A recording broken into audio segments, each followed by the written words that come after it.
Bonjour et bienvenue sur notre chaîne Vie Victorieuse. J'ai l'immense privilège de t'apporter la parole d'aujourd'hui en ce qui a trait du fait que tes ennemis sont confondus. Et oui, notre Dieu est le Dieu de justice qui se soucie de toi.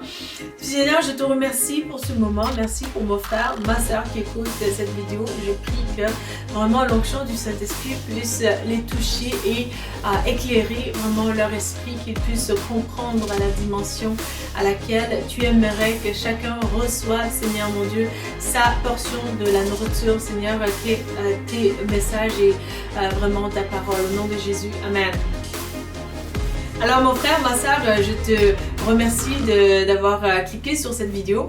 Alors tout simplement pour te laisser savoir que dans le Seigneur, tes ennemis seront confondus à ton sujet et le pourquoi étant que Dieu a déjà parlé. Alors il va sans dire que je me dois de t'informer d'entrée de jeu d'être conforme avec la parole de Dieu.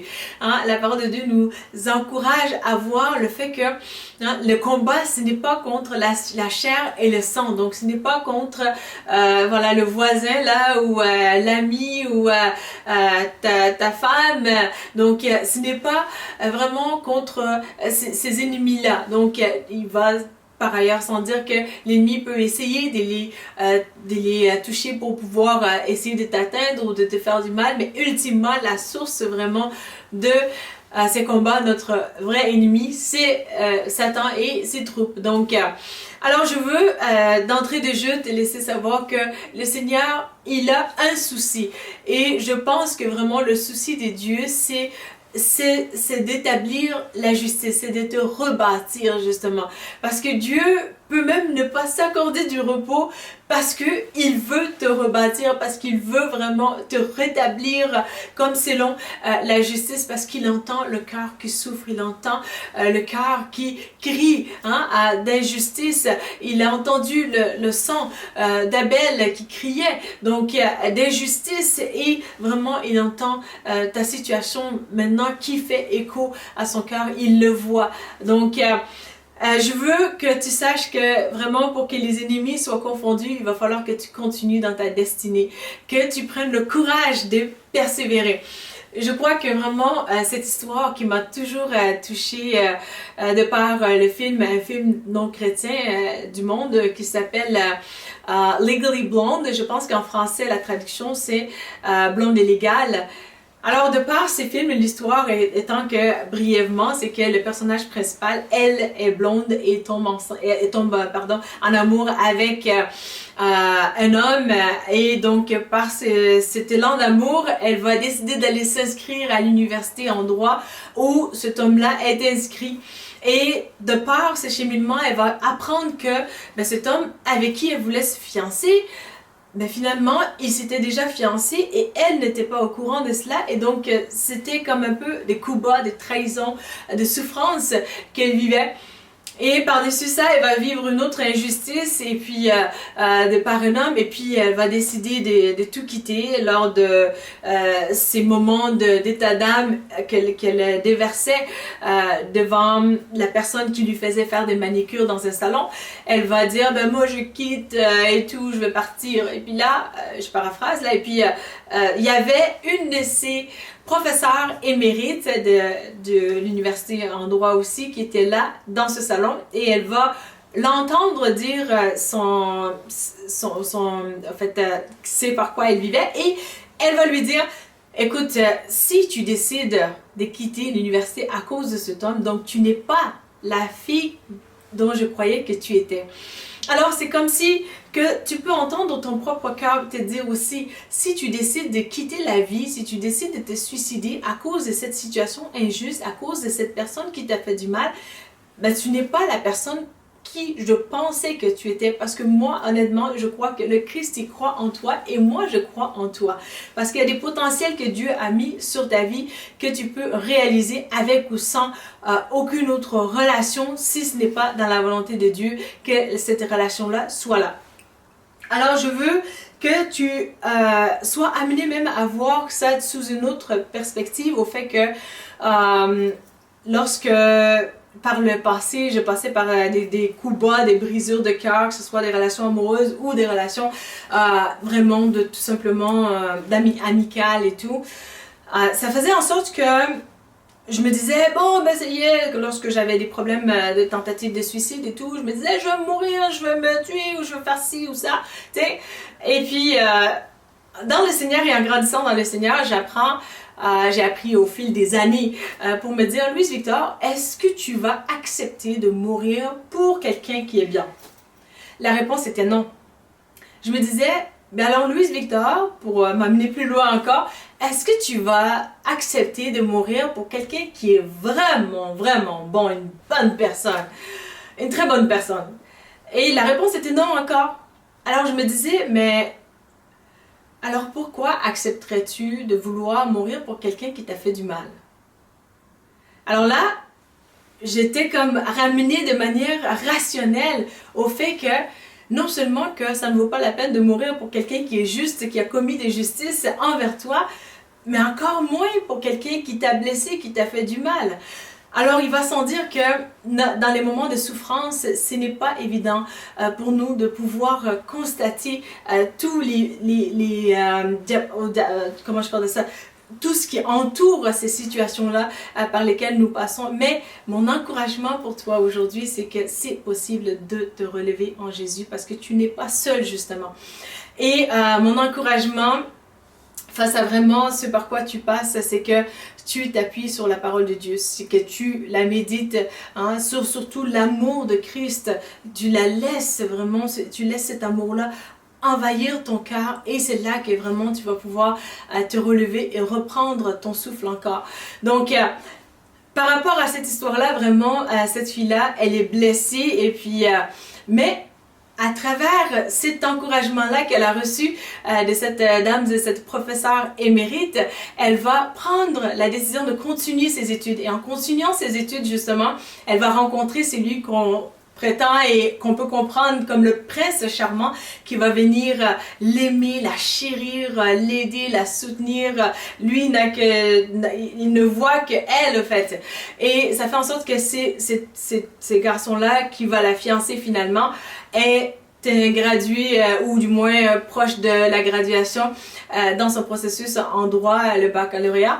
Et puis, ça fait en sorte qu'elle se sent épanouie, mais en même temps, l'ex-copain qu'elle pensait vouloir être avec, finalement, elle le voit comme « Oh, finalement, j'ai fait la bonne chose de ne pas être avec cet homme-là. » Et au final que ça fait en sorte que cet homme-là et sa copine comme fiancée sont quasiment comme des serviteurs pour justement elle et son nouveau fiancé. Donc les niveaux, Dieu, c'est comme si que dans ta vie, Dieu va venir apporter l'équilibre. Peut-être que tu étais vraiment trop bas ou tu n'avais plus d'estime, ou on devait te regarder pour te lever, on t'a regardé pour t'abaisser et te minimiser, mais Dieu va venir vraiment te relever pour faire en sorte que vraiment sa justice fasse écho sur ta vie. Alors je veux t'encourager pour voir cette justice-là, tout comme elle a décidé de continuer, toi aussi tu dois décider de continuer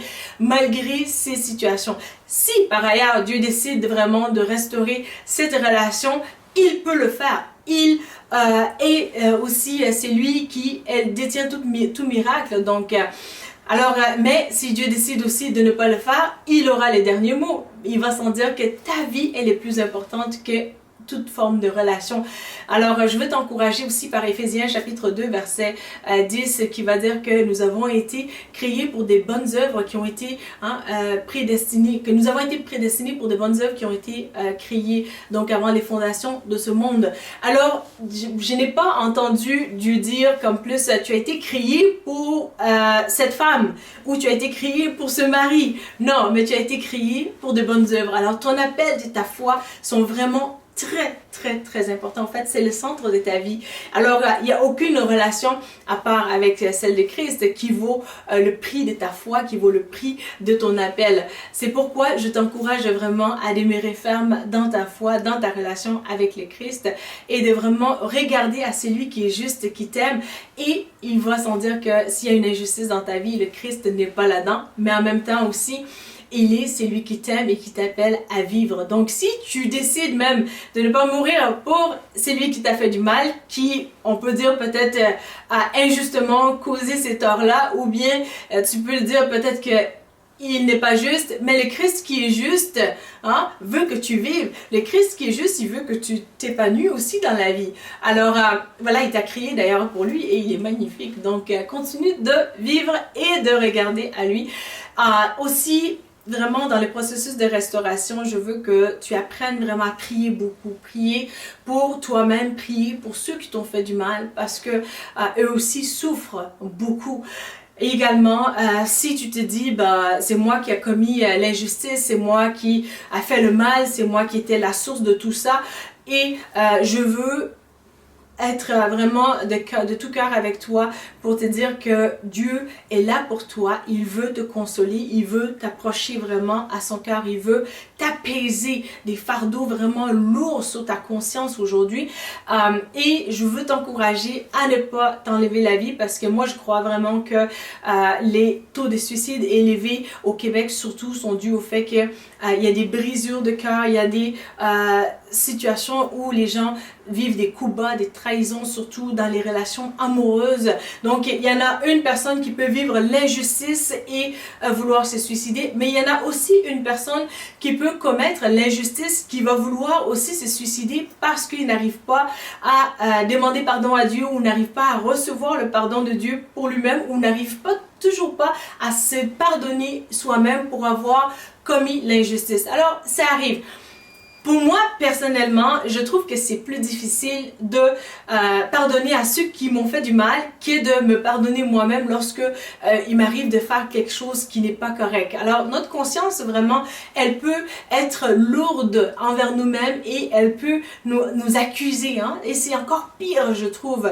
Alors, je veux vraiment t'encourager au fait que tu peux honorer aussi ta conscience envers Dieu si tu as commis vraiment quelque chose de très difficile, au fait quelque chose de pas correct envers quelqu'un d'autre, que tu as fait subir des difficultés à des gens et tu aimerais avoir ta conscience apaisée. C'est vraiment les clés que je te donne aujourd'hui, que je sais qui vont t'aider, et ça va être vraiment de chercher auprès de Dieu avec qui est-ce que je peux partager mon cœur. Donc la Bible nous encourage à faire cela par Jacques chapitre 5 verset 16, où il est écrit aussi de confesser nos péchés les uns et les autres pour obtenir le pardon, mais aussi la prière efficace, la prière fervente du juste a une grande efficacité.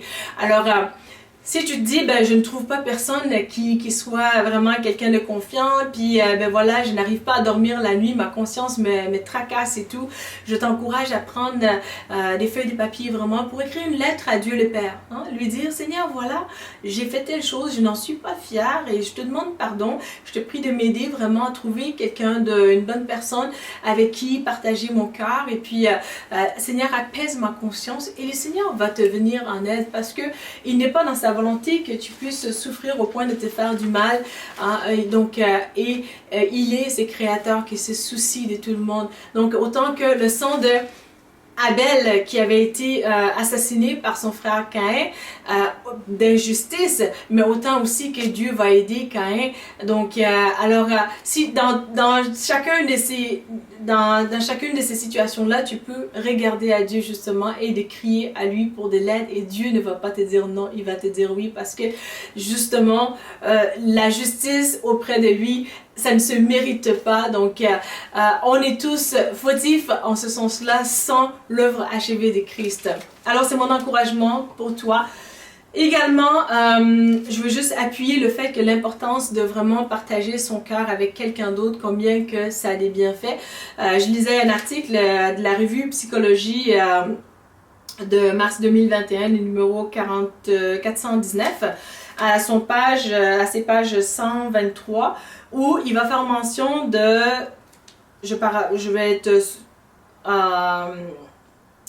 voyons, j'ai juste les mots en anglais, summarize. Je vais te résumer, pardon. Donc, l'article, pour fin de temps, pour des soucis de temps. Donc, ça fait en sorte que dans cet article-là, c'est l'histoire d'un garçon qui se sentait comme mal en point dans sa vie, mais il va découvrir que oui, le malaise qu'il vivait dans toute sa vie était dû au fait qu'il avait été abusé sexuellement lorsqu'il était jeune par son grand frère. Et le fait d'avoir connaissance de son passé va l'aider à pouvoir prendre des meilleures décisions pour l'avenir. Donc, il va ouvrir son cœur en nous suggérant ces petit passage-là que je trouve que ça fait vraiment tout son sens et je crois vraiment que bien des choses qui nous font du bien aussi dans ce monde vont subtilement nous faire penser à la parole de Dieu justement et je crois que ça fait écho justement à Jacques chapitre 5 verset 16. Donc il dit « Je pense que vous avez surtout besoin d'une oreille, de quelqu'un qui vous écoute parce que conduire votre vie, c'est à vous de le décider, ce n'est pas à quelqu'un d'autre. Je pense que quand on parle avec quelqu'un, on est trois. Il y a vous, l'autre, et le retour de ce que ça fait sur vous d'avoir exprimé quelque chose. » Donc, dans mon langage chrétien, ça va être plus, c'est Dieu, toi et devant quelqu'un d'autre où le Saint-Esprit va pouvoir aussi faire écho dans ton cœur par rapport à ce qui va avoir pris place. Donc le processus de restauration, d'apaisement de ta conscience et vraiment un renouveau aussi que Dieu va te donner. Et en terminant, je veux t'encourager par ces passages aussi du livre de Patrice Marturano qui s'intitule « Le meilleur est devant vous » à son sein aux pages 81. Je pense que c'est le 3e paragraphe où il va dire « Un chrétien ne devrait jamais placer sa satisfaction dans les choses de ce monde. La sagesse humaine ne s'accorde pas avec celle de Dieu. » Donc, notamment 1 Corinthiens chapitre 3, verset 19, vraiment passage extraordinaire encore une fois qui va vraiment t'appuyer sur les profondeurs de la vérité de qu'est-ce qui est vraiment la volonté de Dieu, qui est que Dieu pense, il dit que la sagesse de ce monde est une folie auprès de lui, mais que les sages se font prendre en piège par leur propre ruse. Donc, je veux t'encourager que lorsque tu passes par des moments de souffrance, d'une quelconque souffrance que ce soit, on a vu un peu plus les deux aspects, que ce soit j'ai vécu l'injustice, Dieu me relève, j'ai commis l'injustice, Dieu peut me restaurer pour que je puisse aussi me relever et dorénavant faire le bien. Alors, dans tous ces aspects-là, vraiment, c'est de s'appuyer, la clé, c'est de s'appuyer entièrement sur Dieu qui va venir te restaurer et pour que vraiment tu puisses voir que tes ennemis, donc on se souvient encore une fois des ennemis, donc les principautés dans les lieux célestes, puissent voir comment que Dieu t'élève, te relève, te rebâtit encore, il fait des exploits dans ta vie, il te donne un nouveau vent d'espoir, il t'encourage, il te donne des situations qui vont renchérir vraiment ta vie, qui vont te donner encore le goût de sourire, le goût de placer un autre pas devant un autre. Ça fait en sorte que vraiment, que Dieu va venir concrètement à ton aide face à ce par quoi tu passes. Et cette clé-là, c'est de dire tout simplement, Seigneur, ce n'est pas mon combat. Donc, ce n'est pas mon combat parce que Christ a déjà vaincu les ténèbres pour toi il y a 2000 ans. Donc, et je te laisse avec vraiment ce chant merveilleux de Sandra Kwame, qui a une femme d'onction extraordinaire. Je l'aime tellement, Sandra.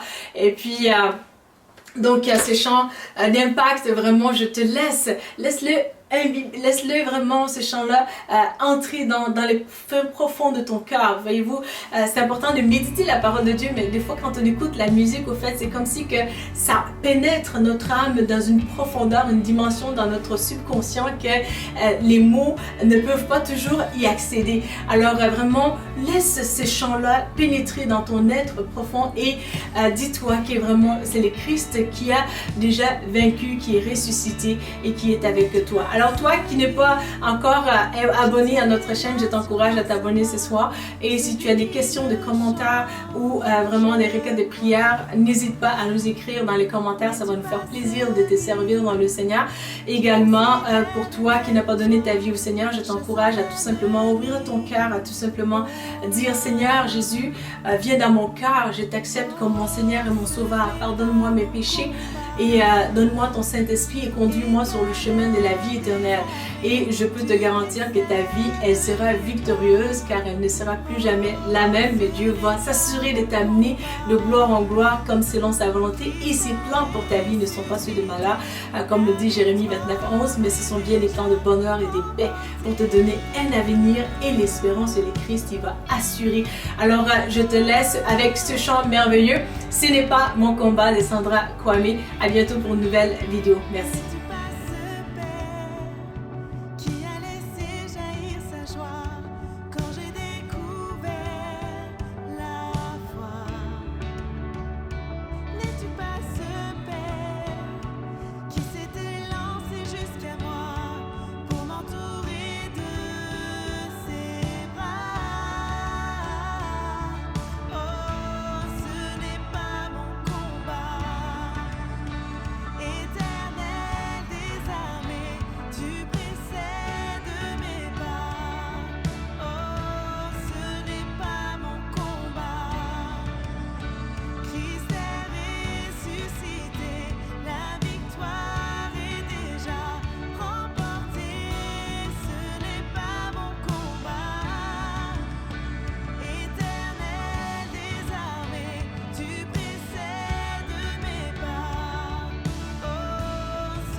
Christ est ressuscité.